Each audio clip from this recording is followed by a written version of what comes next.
The statements we're about to show you are from the Holy Quran, and is said to be the official, unchanged, pure word of God, revealed over 1400 years ago.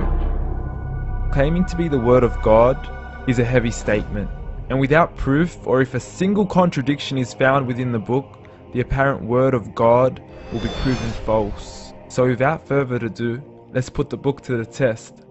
In the 23rd chapter, titled The Believers, from the 12th to the 14th verses, God is said to give a detailed description of how the human being is formed.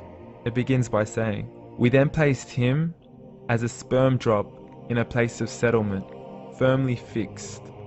Then we made the drop into a alaqa." We will translate this word very soon.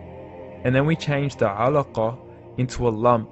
Then we made out of that lump into bones. And then we clothed the bones with flesh. Then we caused him to grow and come into being and attain the definitive human form."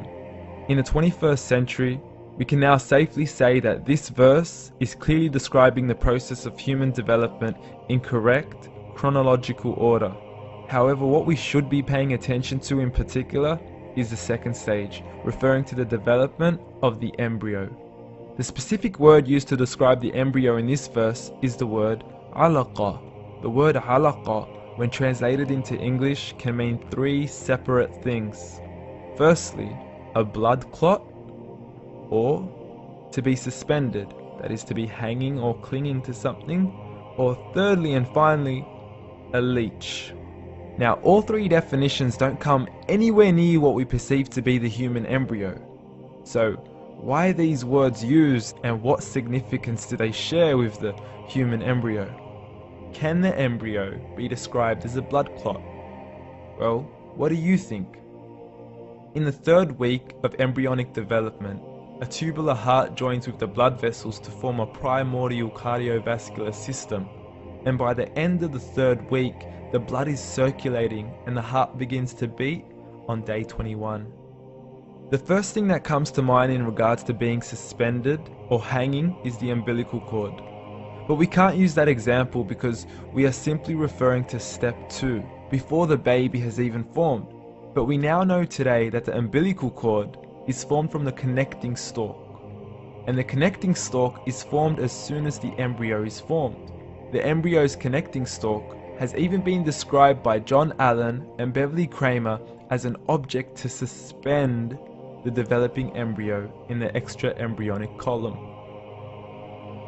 So an embryo is suspended and does have a strong resemblance with the blood clot. What on earth would an embryo have to do with a leech? Figure A shows the structure of an embryo at 25 days. Figure B shows a leech. Now please note once again that the embryo in this stage is no greater than the size of a kernel of wheat. This is an X-ray of the embryo at 22 days.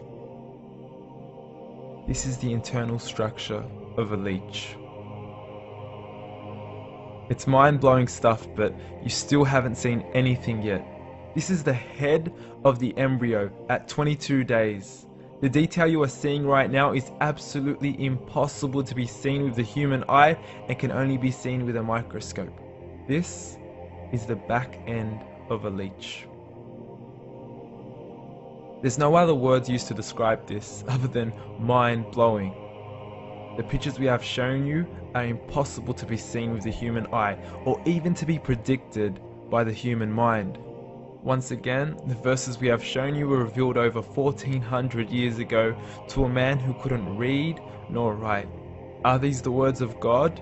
Descriptions of the human embryo in the Quran cannot be based on scientific knowledge in the 7th century. The only reasonable conclusion is that these descriptions were revealed to Muhammad from God, from God, from God, from God, from God.